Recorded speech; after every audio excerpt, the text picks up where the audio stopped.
इतिहास। 15 अगस्त को ही क्यों आज़ादी का दिन मनाते हैं? क्या थी इस तारीख को चुनने की वजह? देश में स्वतंत्रता दिवस हर साल 15 अगस्त को मनाया जाता है। 15 अगस्त 1947 ये वो दिन है जब हमें आज़ादी मिली। आपको बता दें कि आज़ादी आधी रात के समय मिली थी। 15 अगस्त के दिन ही हम आज़ादी का ये दिन मनाते हैं। जानिए इसके पीछे की रोचक कहानी क्या है। क्यों इसी दिन आज़ादी का जश्न मनाते हैं? ये दिन ही आज़ादी देने के लिए क्यों चुना गया? पहले साल 1930 से लेकर 1947 तक 26 जनवरी के दिन भारत में स्वतंत्रता दिवस के रूप में मनाया जाता था। इसका फैसला साल 1929 में हुए भारतीय राष्ट्रीय कांग्रेस अधिवेशन में हुआ था, जो लाहौर में हुआ था। इस अधिवेशन में भारत ने पूर्ण स्वराज की घोषणा की थी। इस घोषणा के बाद सविनय अवज्ञा आंदोलन के लिए भारतीय राष्ट्रीय कांग्रेस द्वारा भारतीय नागरिकों से निवेदन किया गया था, साथ ही साथ भारत की पूर्ण स्वतंत्रता तक आदेशों का पालन समय से करने के लिए भी कहा गया। उस समय भारत में लॉर्ड माउंटबेटन का शासन था। माउंटबेटन ने ही निजी तौर पर भारत की स्वतंत्रता के लिए 15 अगस्त का दिन तय करके रखा था। बताया जाता है कि इस दिन को वे अपने कार्यकाल के लिए बहुत सौभाग्यशाली मानते थे। इसके पीछे दूसरी खास वजह ये थी कि दूसरे विश्व युद्ध के दौरान 1945 में 15 अगस्त के ही दिन जापान की सेना ने ब्रिटेन के सामने उनकी अगुवाई में आत्मसमर्पण कर दिया था।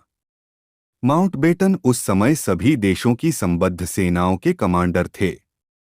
लॉर्ड माउंटबेटन की योजना वाली 3 जून की तारीख पर स्वतंत्रता और विभाजन के संदर्भ में हुई बैठक में ही यह तय किया गया था। 3 जून के प्लान में जब स्वतंत्रता का दिन तय किया गया, उसे सार्वजनिक रूप से घोषित किया गया, तब देश भर के ज्योतिषियों में आक्रोश पैदा हुआ, क्योंकि ज्योतिषीय गणना के अनुसार 15 अगस्त 1947 का दिन अशुभ और अमंगलकारी था। विकल्प के तौर पर दूसरी तिथियां भी सुझाई गईं, लेकिन माउंटबेटन 15 अगस्त की तारीख पर ही अड़े रहे। ये उनके लिए खास तारीख थी। आखिरी समस्या का हल निकालते हुए ज्योतिषियों ने बीच का रास्ता निकाला।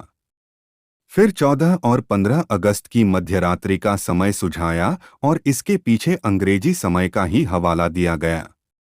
अंग्रेजी परंपरा में रात 12 बजे के बाद नया दिन शुरू होता है।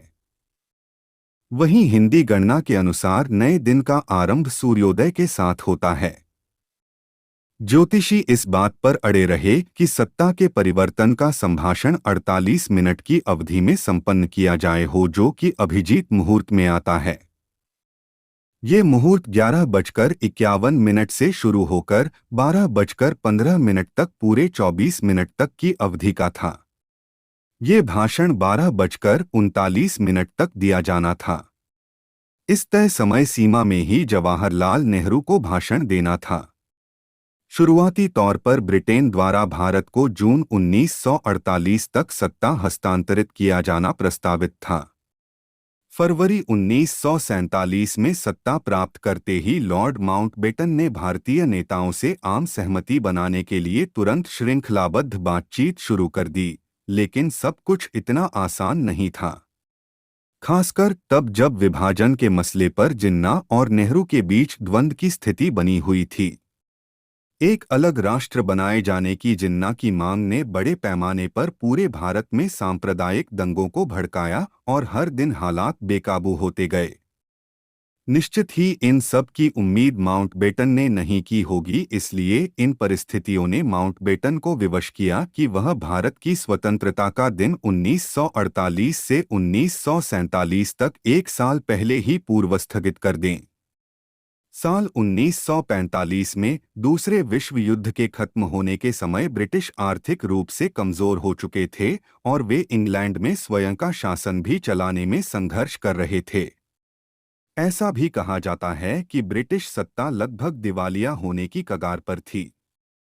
महात्मा गांधी जी और सुभाष चंद्र बोस की गतिविधियां इसमें अहम भूमिका निभाती हैं।